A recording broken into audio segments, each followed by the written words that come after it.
Hello, everybody, and welcome back to the Sanderlanche podcast. Today, we are talking about the Bands of Mourning, chapters 19 and 20, wherein Marisai and Melan find what they're looking for and some stuff they weren't looking for, including a new friend, and Wax finds his sister, and then there's a firefight, and then there's a flying ship. So lots of stuff in these two chapters. And I'm Data, and with me is Joe, Dak, and Jamie. So hang on to something, everybody. The Sanderlanche is about to begin. Revolution holds us bound. Come on down to London town. Break your back for class and crown. Come on down to London town. Steam train running on a restless rail. Speeding right into the rising gale. Shovel harder 'cause we're on your tail. London's bloody cry. So yeah, two pretty action-packed chapters. What did you guys think of these two chapters this week? Yeah, I don't know. I like this new guy, but I still found the battle, and I think because it was switching from so many different perspectives, I found the battle very difficult to follow.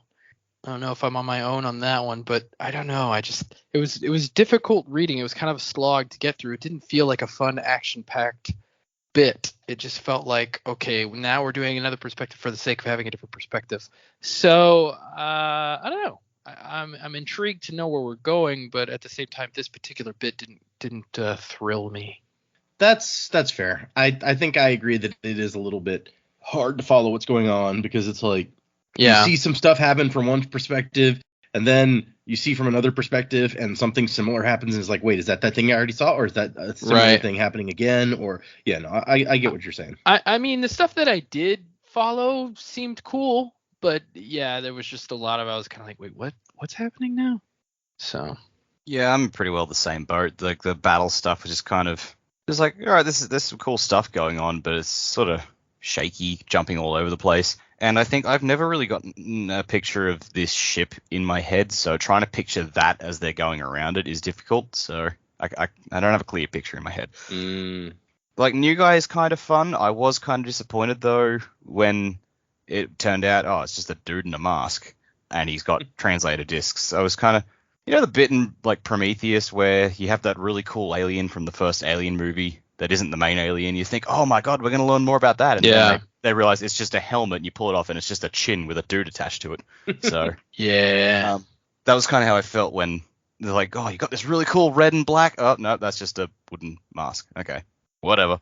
But yeah, no, it's like the guy himself seems kind of interesting, so I'm curious to learn more about that. And now that he can talk to them, I guess we'll find out where he's from and what have you.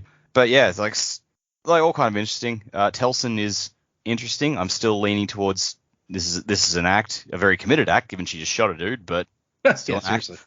No, yeah, that almost fed into it more for me, Dak, because I'm like, she shot that guy because she didn't want him to say anything and blow her cover. Yeah, right? Yes. But yeah, so yeah, that's where I'm at. Good stuff, but I am keen to see where this goes. And I'm just like, all right, come on, let's get on with it.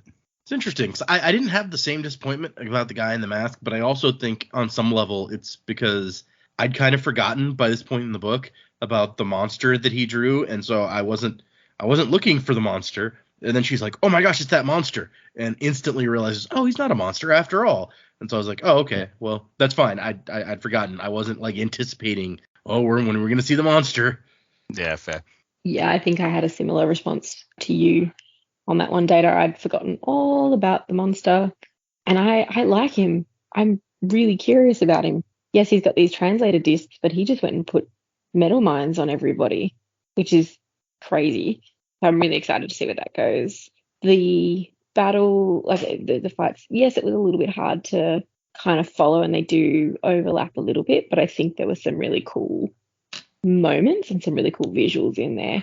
So the bits that you're like, oh yeah, that's very cool. With Wayne being absolutely pummeled, like that's a scary moment, even though he can heal himself.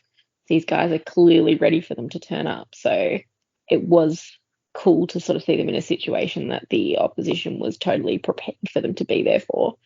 And when we saw Telsin too, yeah, I was like, I was almost nervous. I was like, I don't know what to expect when we see Telsin in that room. And when she shot that guy, I was like, oh my God, Telsin's the bad guy for sure. Whether it pans out that way or not, I don't know. But I was like, she shot that guy real fast. And even to get him in, like, yes, she shot 4 shots, but to get him with 2 as well, I was like, you just made sure he was dead and faked the other 2. She definitely did not hesitate. No. It's like, boom, boom, boom. Oh, okay. There we go. Just that as she's sitting there just twirling a pencil, I was like, well, if you've been captured for a long time, you could be bored, but also you seem a little comfortable. So. And also, if that's the room they're making plans in, why would a prisoner be there? She's not a prisoner. She's a guest. That's my point. I was about to say no. She said that like her uncle likes her to feel like she's a guest, or she's supposed to act like a guest, or something like that is what she says, right? Yeah, it sounds like she's not allowed to leave. Like she's with them, but he has no issue with her knowing what's going on. Sounds like some phony baloney BS to me. But I do agree. There's some very cinematic moments in the fight that are fun pictures. Even just like we get the payoff actually really fast of their idea about Marasai like throwing the cube and slowing the bad guys down. So that was cool. Yes. Yeah. All right. Let us get into these chapters. So 19. We start out with Marasai in the ship, waiting for her opportunity to slip in there, and Melan says she hears Irich say send to Mr. Suit, and Melan's like, so you really think they're keeping the device the same place as the spike? Which I guess they didn't explicitly say that's what she was going for last time, but I thought it was kind of obvious. And so I like that they just kind of stroll out there and stroll over towards that door, and Melan has given her lessons about, like, just look like you belong.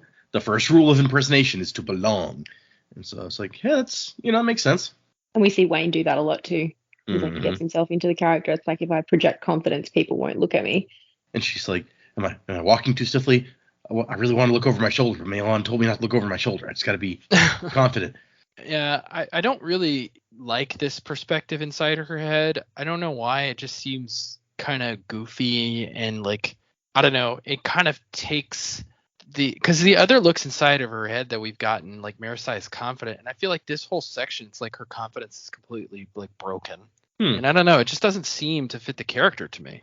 Yeah, I guess here the idea is supposed to be that she's not used to this sort of thing, but she did impersonate someone earlier in the graveyard, so she seemed more confident there. I don't know. It's an interesting point. I guess so. Like, you're in the enemy camp now. Yeah, there's like 100 guys around with guns or something, so that will shoot you at him if you screw up. So yeah, that's probably a little more intimidating. They make it across the floor and into this doorway, and Melan says, nice work, and Mara says, like, I'm gonna puke. Oh my gosh. To which Melan responds, must run in the family. Joke about stairs throwing up. Kind of uncalled for, but okay. Yeah. And then Melan has a set of lockpicks in her forearm. It's like her body's like this Mary Poppins bag. There's just everything in there. I was like, how much stuff have you got in there? Right? It's really impressive. And Marasai says handy, and she goes, pun intended. And Melan mentions she's, I'm like 700 years old. I've heard every joke at this point. And Marasai's like, man, I should interview you sometime. Like, get this fascinating perspective. You've seen like the trends across hundreds of years of human society. And statistics show that subtle changes can affect things. And you've seen like the changes and what comes out of them. And Melan notes that because like she says, in your head you have all this, and Melan's like, actually it's my thigh. My brain's in my thigh at the moment, like inside of a metal compartment. I genuinely wasn't sure what she meant by that. I thought she's like, is she saying the spike that she makes her makes her who she is in her leg? Well, she says a Condra stores its cognitive system throughout the whole body, but memories are stored in this compartment. So maybe it's just like a specialized set of cells that's for storing memories. I don't know. Really need to know more about Condra physiology. Right? So what's in your head? Eyes, sensory apparatus, emergency canteen. She is the real Swiss Army man. I guess Condra do need water and food, because we saw when like Telsin was in prison, them like dumping stuff on him. So I guess the canteen will come in handy. So she manages to get the door opened, but then they find a safe And I really love that, like, Malon just goes for the bookcase and starts throwing books on the floor. Like, people always hide it behind the books. People don't like to read. They like to be seen as someone who reads. And Marisa's like, there's a big safe just right here on the floor. All I could picture was my child needlessly going up to every bookcase and just throwing all the books. I was like, yeah, Sure. that's Every time. You know? Yeah, as you do. Mine still do that. Not every time now, but a lot of the time. Not every time, but a lot. Yeah.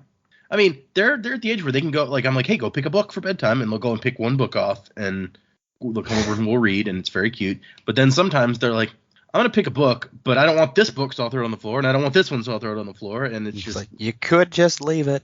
Yeah. a mountain of books, and they're all open, and they have to sit on them, and Oh, you're going, the spines. every time. That's why she's not allowed in my study. Yeah. All my books are. Yeah, they know better than to touch my books. They have their own bookshelf, and I've just written off all those books as, they're not going to survive, so it's fine. Collateral damage. Yeah. But yes, so back. Melon's going to try to crack the safe. This isn't like a situation where she can use her lockpicks, but she puts her hand on there and it turns translucent and her flesh goes into the joints. Which, wow, okay, that's a picture. And then we go back to her. She comes back to Marisai's question where she's like, "Look, the world back 700 years ago, not all that different from what it's like now."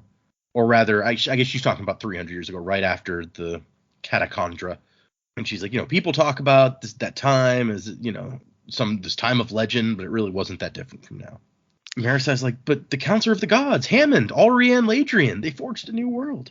Yeah, I'm with Malon on this bus. It's like in real life when people are like, it's worse now than it's ever been. I'm like, actually, it's really not. It's mostly the same. Some things are better, some things are worse. I'd rather live now than 20 years ago. I'd rather live now than 50 years ago, 100 years ago. Yeah, that's a fair point.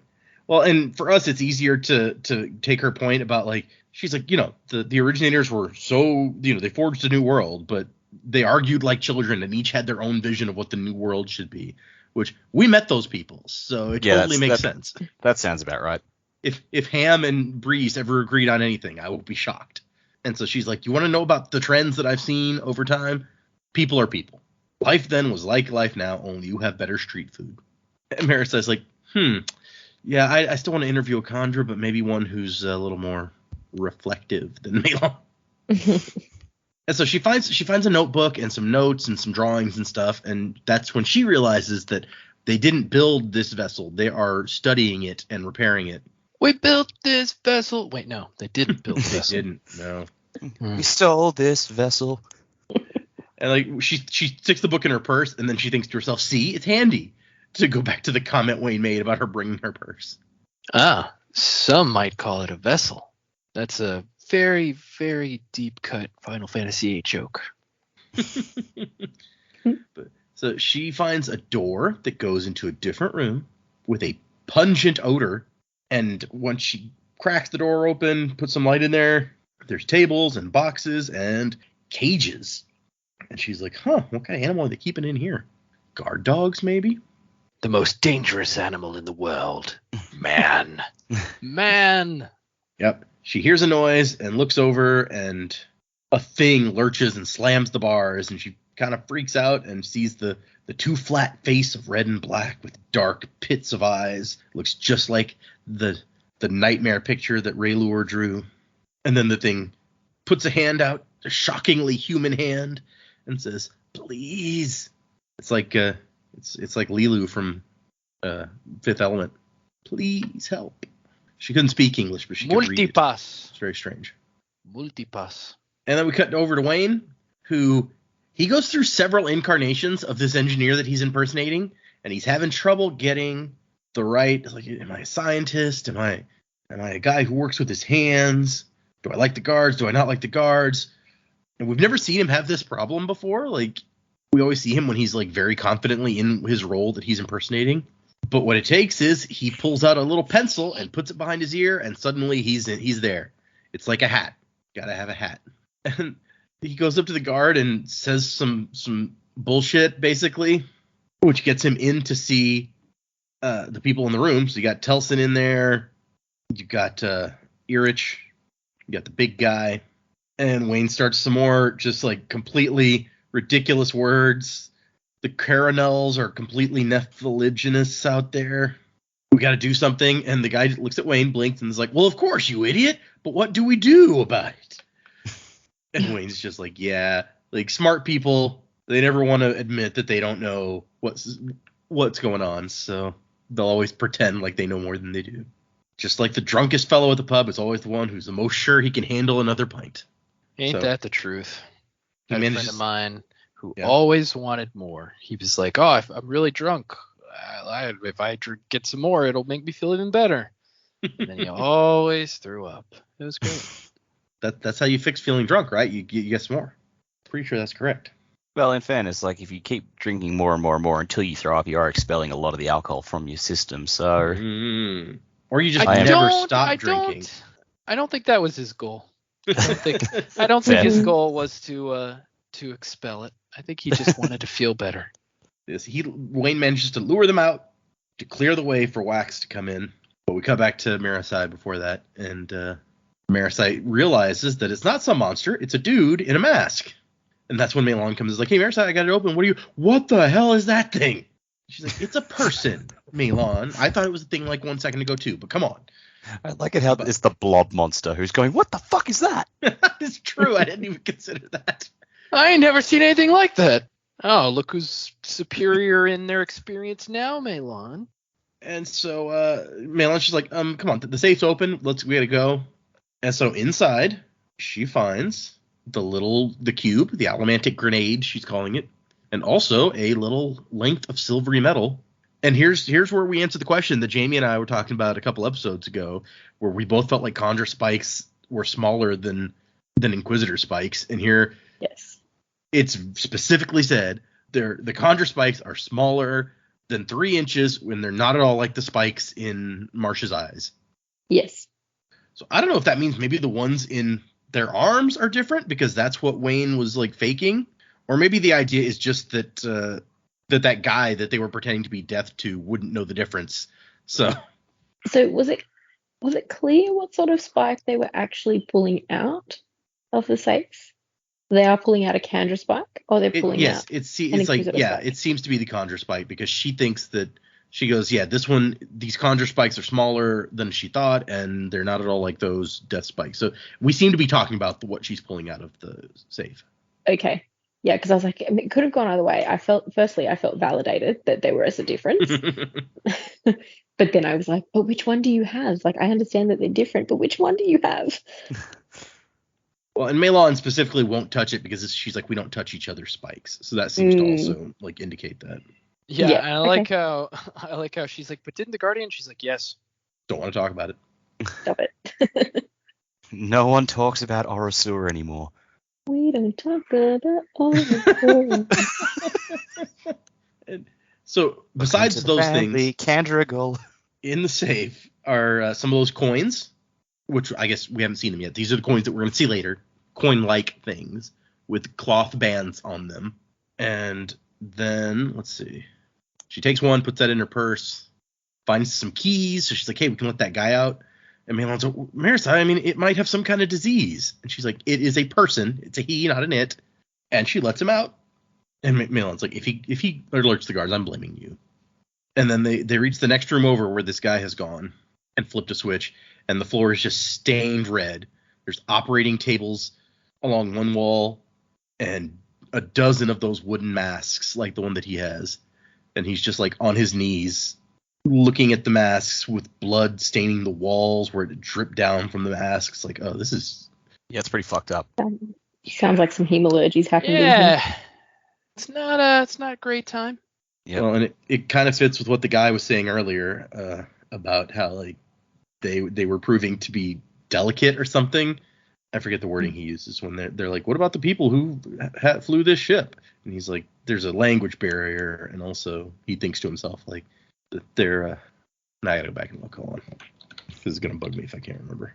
We've been spiking them. It turns out they tend to die when we do that. Well, no shit. They don't like spikes in them. I don't get it. Who doesn't like a good spiking? Oh yeah, he says they have been uncooperative, and then thinks and somewhat fragile. Which, okay, yeah, thanks. That's not creepy at all. Yeah, uncooperative. Well, you're stealing their masks and sticking spikes in them. That'll do it. Okay, back to where I was. Let's see. It's very gruesome. There's no bodies, but lots of blood. So he tips up his mask now, and she sees his face and realizes he's like a young guy, probably not even 20. Got a little wispy beard and mustache. And then she reaches down and he turns to her and says, please again. And he's crying. And it's like, oh, poor guy.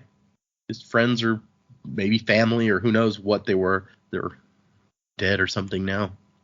Let's see. As Wax comes into the room, Telsin's sitting there twirling a pencil, like somebody mentioned. Got one of those speaking boxes on the table. And as he starts to say something, she throws herself into his arms and is crying. And he's like, what did they do to you? Like, he's like, I don't think I ever saw her cry. And also it strikes him how much older she looks, because the last time he saw her was like more than 20 years ago. So if he's what, late 30s, she's got to be like early 40s then, yeah? Is she older? I think she was older. I feel like that's right, but I don't remember for sure. Let's see if it said. I've got to get used to ages of characters, because like in fantasy books like this, especially with the previous trilogy, you think of them as like being in their 20s and stuff. But then Kelsey was fairly older. I don't know, he was.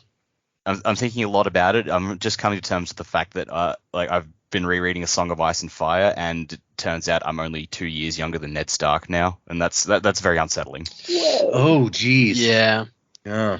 Well, yeah. I mean, if you're watching the show, they aged everybody up for the show because there was a lot of underage stuff in the book that should not have been happening on a TV show. It would be illegal to show on a TV show. So, so you know, it is kind of weird to think of Ned Stark being that young when we're used to looking at Sean Bean. It's like, he's not that young. So apparently, when Wax comes back to the city, according to the wiki, he is about 41, maybe 42. Oh, wow. Okay. So he's even older than we thought. Yeah. And it does not Well, I remember say. they make a much bigger deal about how he's kind of older in the first book because Marisai's so infatuated with him. Like, it's kind of brought up several times that like he's quite a bit older than her. Yeah, I sort of put that as being like maybe she's early to mid 20s and he was mid to late 30s. So It doesn't say which one is the older sibling. I think probably if they didn't say it specifically, I probably got the impression from like when she's going out drinking with her friends and they're like, oh, we don't want him tagging along. That, you know, that's like a little brother tagging along sort of situation. yeah, maybe that's what I thought too. Or maybe it said somewhere and I'm just not finding it immediately, but he says that she's middle-aged now, so that would put her somewhere around the same age as him, whether it's a little high or a little low. Yeah, it's close enough. Yeah. She asks him if he has another gun, and he gives her one. He's like, do you know how to use it? She's like, I'm a fast learner. Okay. And she says she was just speaking to their uncle through the device. He likes to check in on me. I have to tell him how wonderful I think my accommodations are. He still pretends I'm a guest. And then she's just like, there's so much to ask you. Like, why did you come back? Why did you leave? You didn't come when I sent you that I was engaged or when our parents died. And then I like that she's like, Wax, you're old. Which is a funny reversal of what he was just thinking about her. So, and that's when the big guy comes through the door, sees Wax there, looks stunned, opens his mouth, and Telsin shoots him. So yeah, I mean, I can see where you guys are getting your thoughts on that. I feel like the book does a good job of explaining that she's just like, now that I've got a gun, I want to kill them all. But no, I see your other perspective on it. Yeah. Don't be coy. You know what's going on. And so we cut back to Maelon and Marisai, and Maelon's like, we gotta go. And Marisai's like, we're bringing him. And Maelon says, why? And I'm like, but what do you think you let him out? Do you think you're just gonna leave him here and walk away? I don't think, I'm not sure how Maelon saw this going down.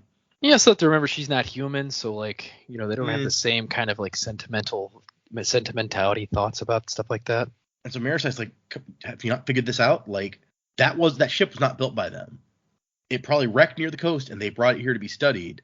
It's from somewhere else. And Maelon's like, Harmony does say weird things sometimes about other people, not from the basin. But wow. And so this is proof for the first time that there's life past the roughs and the deserts beyond. So yeah, Maelon's like, okay, fine, bring him. Let's get to the meeting point. Yeah, I mean, I'm all down for these foreigners as long as they don't speak High Imperial. Yeah, that's what they're gonna speak. You just watch. And I like how like she's surprised by the fact that under the blankets that he kind of drops, it says he was wearing these like a cloak. She's like, I thought he'd have something savage, like a loincloth or something, but it's just like trousers that go down below the knees and white socks and a loose shirt with a red vest. Like this is normal clothes, kind of. I think this is like where a bit of my disappointment stemmed from. Just I was sort of hoping it's like, oh man, we're actually going to see our first real like alien sort of creature from the Cosmere, and it's like, oh no, it's a dude in regular clothes. It's like, is every planet like? I understand there is a reason why every planet would be populated with human-like people, because the shards all seem to be descended, like all seem to have that same sort of physicality. But it'd be nice to see just something a bit different. Yeah. Nah. Where's the planet of the octopus people? Yeah, where's that planet? But as they try to sneak out, all of a sudden there's gunshots, and she's like, okay, maybe we don't need to sneak. But no, we've definitely seen a lot of humans so far. Who knows if there exists intelligent life that is not human? Although I think we did previously mention that dragons are out there somewhere. Well, yeah, but like Space Dragon was like this god, wasn't he? He was Adonalsium was the dragon. No, I don't. Yeah. I don't think so. Really? No, he's just a dragon. Actually, I think that the thing is that we don't know what Adonalsium is or was. I think Dak, I think you and I had speculated that he was a space dragon. I don't think we'd ever actually gotten proof of said speculation. Okay. Yeah, I think even I don't know. I don't know that it's in a book yet what Adonalsium is or was. Even Chris in one of her things was just like, we're not sure if it's like it was a being or a concept or like what exactly this was. Yeah, the only connection we really have to dragons is when Hoyd calls that one guy a sly old lizard. That's true, yeah. Yeah. Okay, chapter 20. We're cut back to Wax, who is shocked as a corpse just falls down, but also he's like, oh crap, now shit's gonna kick off. And Telsin's like, I'm gonna kill them all, Wax. Every one of them. They held me. And he's like, great. On the one hand, he couldn't blame her. On the other hand, this was going to be rusting inconvenient. And so he downed some I almost said alamancy juice. He downed some flakes of metal and alamancy juice. It's delicious metal flakes. And goes great with the knowledge nuggets. Yeah. I love this. I'll have an alamancy juice to start, and for an appetizer, could I get some knowledge nuggets? And then for a main course, I'd like a heaping bowl of mind realm juice. Hey, maybe there'll be somebody at the convention serving alamancy juice. You don't know. Yeah, it's true, man. If they put it in whiskey, I'll drink it. Oh, nice. It's Salt Lake City. I think that the rules in Utah about serving alcohol are more stringent than other places, if I remember correctly. Oh, are they? I mean, that would make sense, but still. That's no fun. Yeah, big Mormon area, Utah. Oh, yeah. Of course, yeah. But yeah, I like the simile that the flimsy walls of this room would be as effective against bullets as stern words against the town drunk. So he's like, we just got to go. And so he grabs her and shoots up into the air and puts her down on top of the ship on like a flat area up here where it'll be hard to like see her from the ground basically. And he's like, okay, you stay here. I'll be right back. And he jumps down, finds Wayne. And Wayne's like, what, you get impatient? He's like, no, my sister shot one of them. And Wayne goes, nice. Yeah. And straight away, I'm just like, oh, please, Wayne, don't get a crush on her. Right? He does like a woman who can shoot some people. That is the only thing about his type that we know. Which is weird, considering his aversion to guns. Yeah, right? And so he's like, look, we got to get Marisai and Malon and go fast. Like, they're going to have kill squads with aluminum bullets mixed in there. We need to get out of here. And so they use speed bubbles to kind of cross the floor quick, avoiding the bunch of people who are already starting to shoot at them. And at one point, Wayne's like, wait, and they stop, and the bullets go like right where they would have been if they'd continued doing what they'd been doing. And Wayne's like, damn, and then gives Wax his canteen again so Wax can sip some apple juice in the middle of the gunfight. And Wax is like, yeah, our reputations precede us, I guess. And Wax is like, oh, the ladies went in there, and Wayne's like, well, really? Because I see him over there.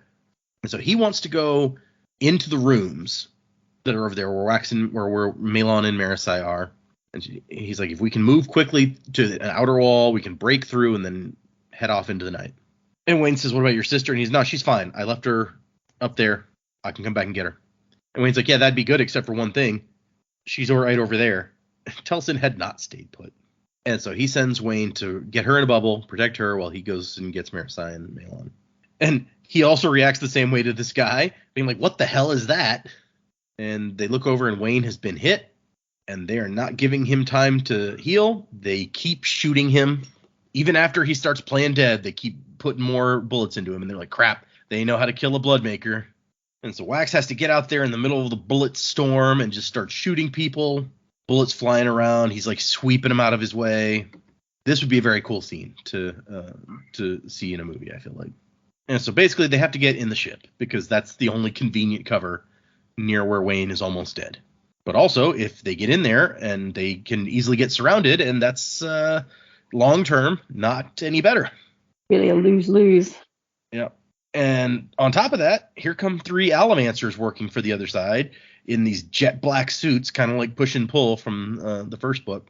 And Wax fires one of these big, extra heavy shotgun blasts, and the guy was not expecting that. He tries to push against it, and it was more powerful than he thought.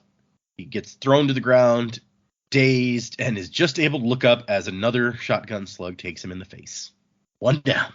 Unfortunately, the super powerful shotgun just has 2 rounds, so what are you going to do? And these guys have aluminum guns, just to top it off. But then they freeze, and he notices that Marasai has tossed the cube over there. Yay. And so Wax repositions himself and shoots the guy as the bubble drops because, I guess, from his perspective, he didn't realize what was going on since it's going faster for him than for the outside. And we cut to Marasai's perspective where she's really wishing she had her earplugs. I don't know what happened to him. How does Wax survive without them? He must be half deaf by now. And so Malon covers her and like takes some bullets for her, which that's very nice. She's like, I mean, it didn't hurt, but it's not fun either. And so she watches Wax out there shooting people, bullets all over the place.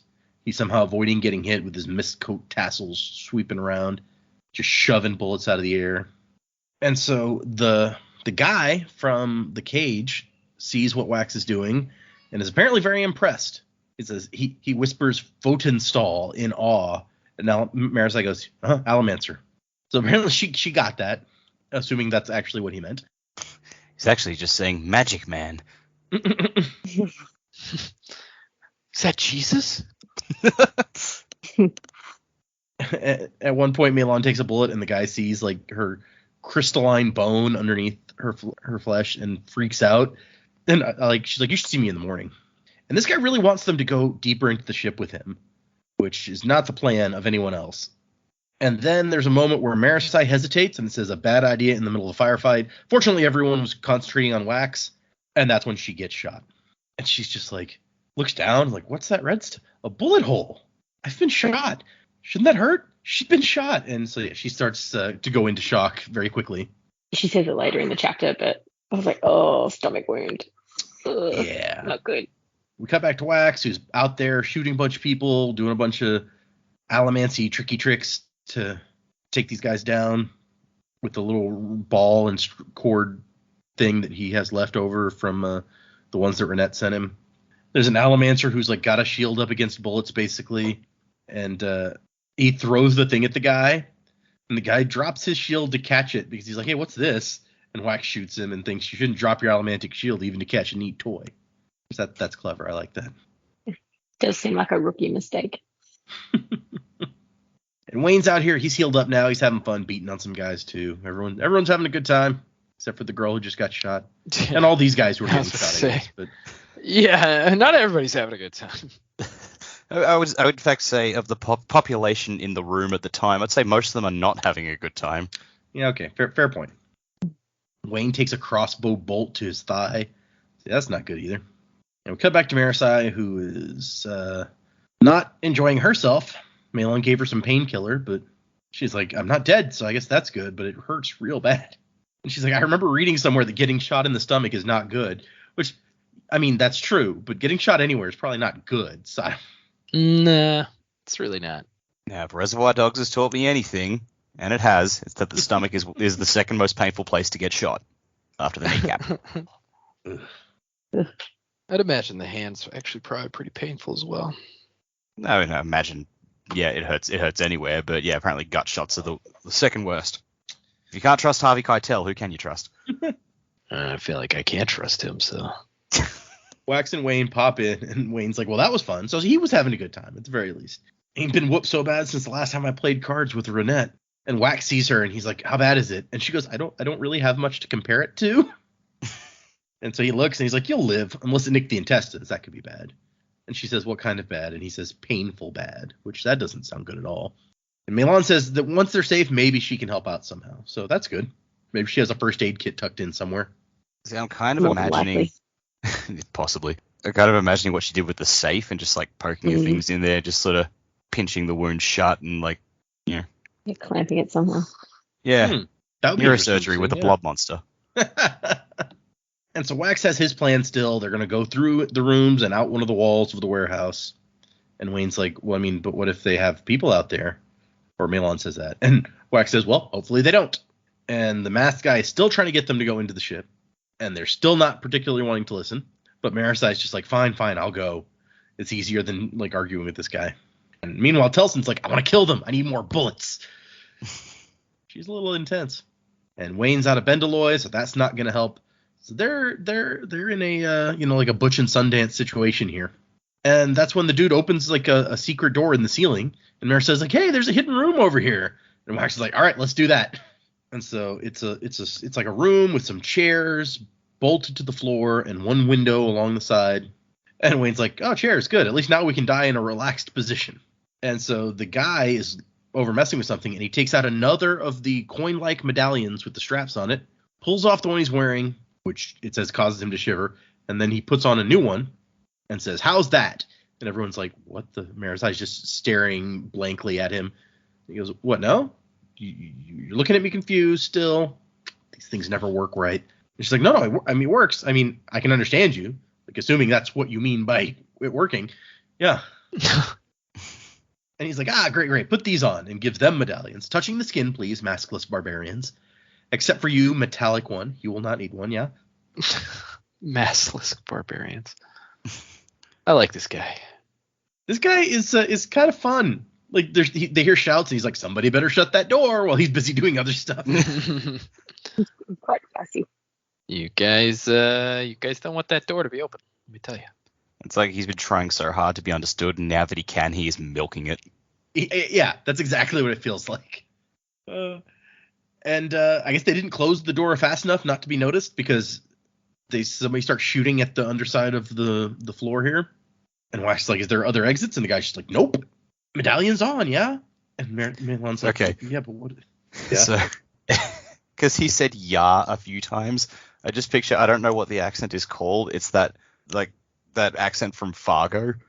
It's like, oh yeah, oh don't you know? Yeah. Like it's like a the Midwestern Midwestern with like the Canadian that bleeds in there, yeah. See, when Masters Barbarians, two metallic one, will not need one, yeah. Yeah, see, for me, it goes straight to Final Fantasy X. There's a specific character that says "yeah" all the time. Oh, Waka? Yeah. Waka waka.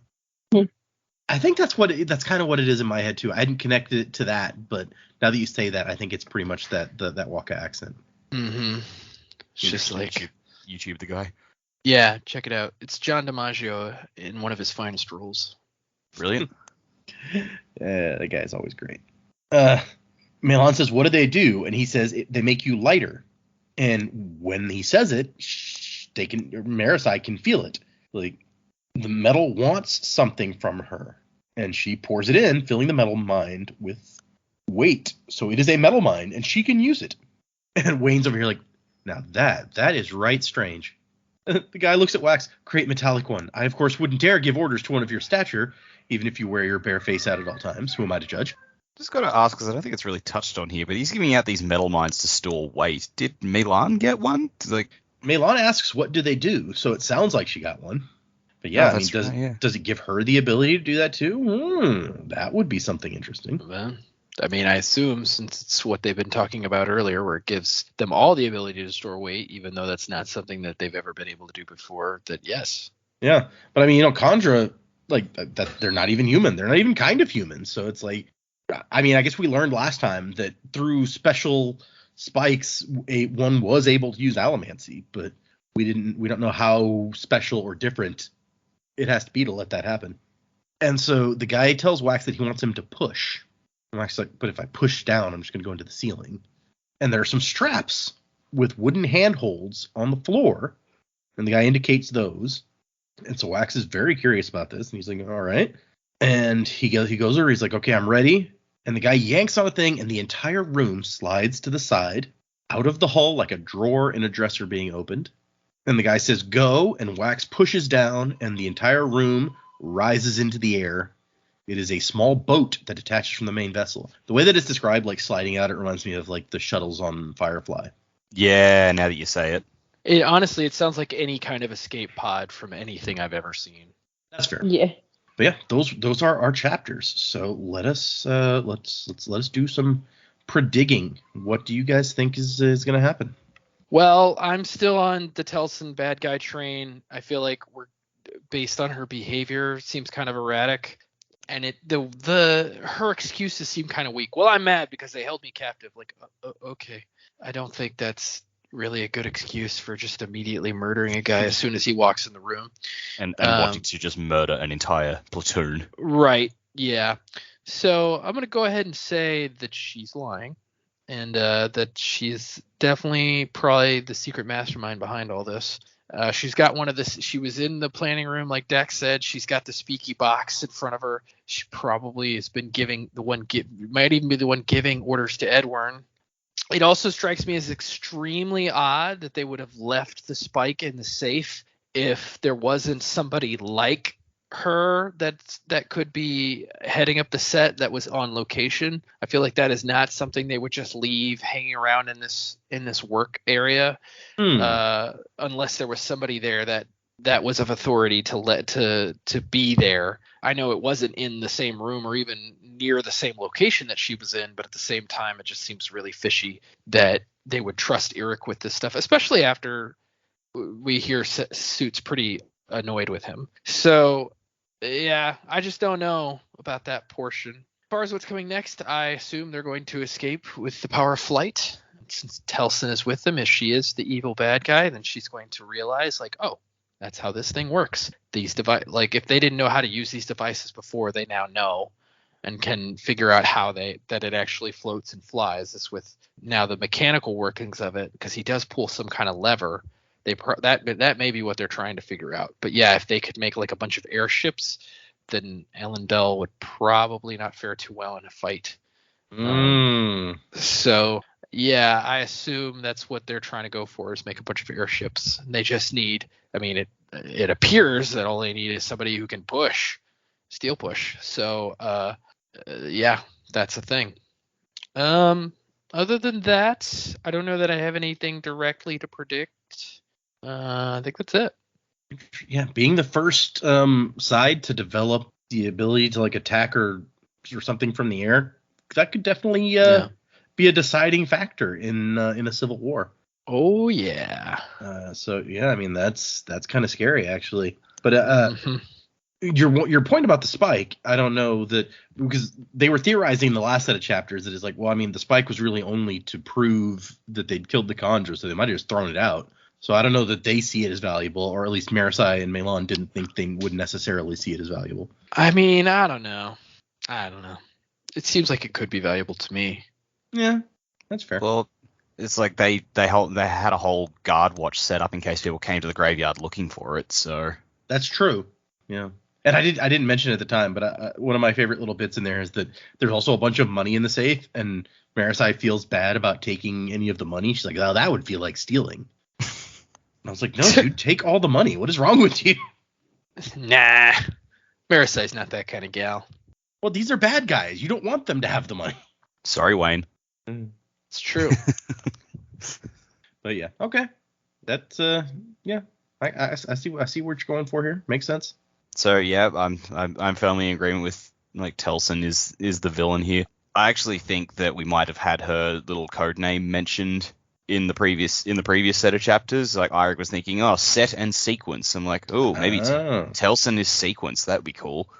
like she definitely hasn't been involved in the torturing and murdering of the pilots, the masked people, or at least not while our new friend could see Oh it. yeah, because he doesn't recognize her. He doesn't recognize her, so Mm. she could be hanging back, but that could also be like part of their insurance plan. It's like, hey, if just in case this guy gets free, maybe you could seem like another prisoner to help get him back in the cage or something. Hmm. Yeah, just as a possibility. I feel like the set suit they always plan for all these kind of contingencies, so that could be their option there. As for what else, like I'm really curious about these discs, these identity discs. I'm just like, oh, could they be the bands melted down, reforged, possibly? Hmm. I mean, I don't know how the masked people would get them, but Right. you know, again, possibility. Not going to discount it because they just kind of went missing and no one knew where they were. And I guess, yeah, Ray Lord definitely encountered these people, so he might have found some kind of proof that, yep, they got the spikes and they've exploited them, turned them into something else. So that's a possibility. Hmm. But yeah, I'm not 100% sold on anything. Like I'm sure I get the feeling we've already seen the band somewhere, but I'm racking my brains trying to think where. Yeah, I mean, we talked about just a couple episodes ago that there's a couple of contenders, but nothing that like will stand out as this must be it. Yeah, I just feel like it's going to be one of those MacGuffins where they've had it the whole time, but I don't know where. Yeah. Okay. Turns out to be the metal container that Melan's storing her memories in. Why not? Oh, it's gonna be Marisi's purse somehow is. That would be unexpected. Okay, yeah, that I like that you've continued on this path of like it's gonna be something. They're gonna have when they finally figured out they're gonna have had it the whole time. So you said from the beginning you're like, I'm gonna stick to this theory and I'm gonna monitor as we go to see what pops up. So I just feel like a bit dense at times because like all the previous books I have raised theories and then forgotten about them completely. I'm like, no, I need to get better at this. Fair, yeah. I mean, I think everybody probably has done that because we get so deep into these stories and it takes so long that it's like, I don't remember what I said 2 months ago. Geez. Yeah, true. Need to keep like a prediction log. I've thought about that before, but the way that we do the predictions is sometimes so nebulous that trying to pin down this is a prediction or this is not a prediction or something would be a little tricky. And eventually I was just like, you know what? I'm not going to mess with it. Fair enough. Yeah, look, after these chapters, I definitely think Dak's onto something with Telsin as being one of our bad guys. Yeah, I feel like the reaction of kill is a bit weird, but from either perspective. But hey, you know what? We don't really know Telsin. Yeah, that's fine. So I'm gonna jump on the secret bag. I thought about going, do I not jump on that and go for the other side? But I don't know. It seems plausible. So I think we'll jump on that as well. I don't really know what to predict about our friend. I don't know whether they're from like the same planet and just outside the basin or whether they've come from somewhere else completely. We talked about this ship not really being for, space travel really, but I'm not sure there. But I feel like we're going to get into probably some nice knowledge nuggets in the next couple of chapters of working out how these metal mines work, because these people, they've obviously got an awareness of the metallic art on this planet and how they work. So I don't think we're going to like where Elantris was. I can't remember what that planet was. Cell. That was Cell. Yeah. So I don't think it's, because we talked about that being like the symbol type thing. I don't think we're really from there. These I would think that the set have probably discovered, obviously, that anyone can use these types of metal mines, but they're trying to replicate them, which is what Wayne's now got. But obviously Wayne can use it because he's got that same ability. I'm also really interested to see if our new friend, when he's referring to Wax with such, a great one type attitude, there doesn't seem to be any Allomancer ferrochemist because Wayne would be regarded the same way. So it's this coming back to him being a really rare combination of these things, like we got from Chris earlier in the book too. So does Wax have some sort of ability that we don't know about yet, or something? I'm not sure what's going to happen there, but Wax seems to be greater than others in this particular man's eyes. Yeah, that's an interesting point because, I mean, really, Marisai and Wayne are both also Allomancers, and he's not saying anything, but is it because Wax is special, or did he only see Wax use his Allomancy and he didn't see the others, or does he just not care about time bubbles? I mean, I guess there's lots of possibilities. Yeah, or maybe from where they're from, maybe it's more basic Allomancy that they know of. To be able, obviously this ship is designed to use the push, like the steel push. So yeah, maybe they're familiar with that and not other things or something. I don't know. Maybe they've time traveled and the other bubbles don't exist yet. Oh, that would be different. But that's all I've got really. Mm. Nothing bold. Nothing bold this week. You're kind of hoping that we figure out something like how these things start to work, right? Because we've got 4 episodes left in this book, so. That's heaps of time before we get into the real Sanderlanche. Fair point. Yeah, we're at 68% of the way through, so we got about a third left. It'll come soon. So yeah, okay. Well, this is going to be a real short one actually because we don't have any emails that we need to go over. We still have a couple, but like one of them starts at chapter 19 and discusses or points out things from several chapters. So that one we're not going to go through for a while, and the other one references the end of the book. So yeah, we don't have anything that we need to talk about email wise or review wise this week actually. Ooh. Wow. So, quiet week. Yep. Nice and peaceful. I still have the email in here with the puppy pictures from last time because I sent back to the guy, hey, can we use one of these on the Instagram the day that that episode comes out? And he's, yeah, sure. Just make sure you put the puppy's Instagram account on there. So. They're very cute. Sure. Yeah. Very cute puppy. So yes, for next time, we are reading 3 chapters. That'll be 21, 22, and 23. If you are reading along. Those are the ones. If you'd like to send us an email, the address is thesanderlanche@gmail.com. Find us on Instagram and Facebook and Patreon and all that sort of place. We're all over the interwebs. It's funny. Yesterday, I randomly got it into my head that I was like, when did we come up with our sign-off? Like the wasing to the time of next thing. When did that come out? Oh, that's got to be in the first book. And well, see, I thought it was really early. I was like, no, it was post book 1. Was it? It was, sure. In fact, yep. Like in my brain, I was like, "Oh, this is super early. This was probably episode 4 is where I started looking." Because we all did not like the spook talk at all, and it wasn't until we had kind of made fun of spook so much that we were like, okay, well, let's just lead into it and use that as the sign off. I mean, granted, but book 1 was also 20 episodes, so it turned out that it was episode 23.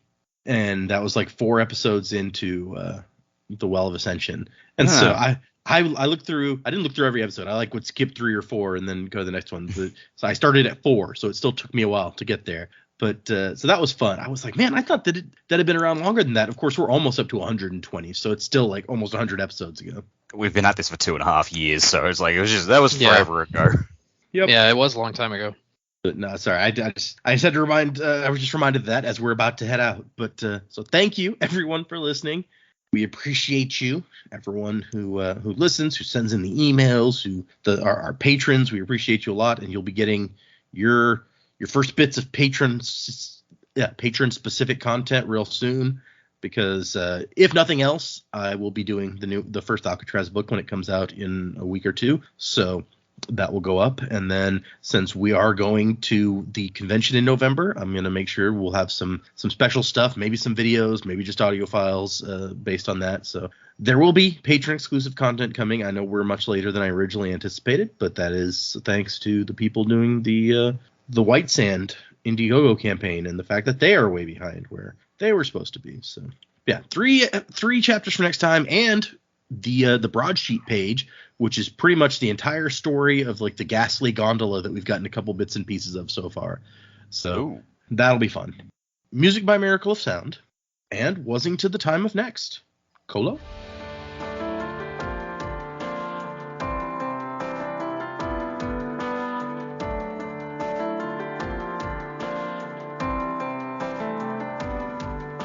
Steam train running on a reckless rail, speeding right into the rising gale. Shuttle harder 'cause we're on your tail. London's dirty fire.